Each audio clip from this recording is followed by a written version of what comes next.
আসসালামু আলাইকুম ওয়া রাহমাতুল্লাহ। এই যে দেখতে পাচ্ছেন এখনই এই বোনেরা মায়ানমার থেকে বাংলাদেশে নাফ নদী পার হয়ে এখনই প্রবেশ করলো। আপনাদেরকে দেখাচ্ছি কিভাবে তাদের কি অবস্থা। তাদের অবস্থা দেখলে আপনারা নিজেকে ধরে রাখতে পারবেন না। দেখেন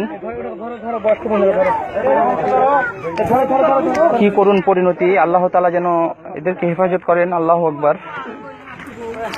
সুবহানাল্লাহ, আল্লাহু আকবার। কত কষ্ট করে আমরা যে কত সুখে আছি আল্লাহ তাআলাই জানেন। আল্লাহ তাআলা যে সকল ভাইরা আমাদেরকে দেশের বিভিন্ন প্রান্ত থেকে এদেরকে সহযোগিতা করার জন্য অর্থ পাঠিয়েছেন, আল্লাহ তাআলা যেন এদের যেন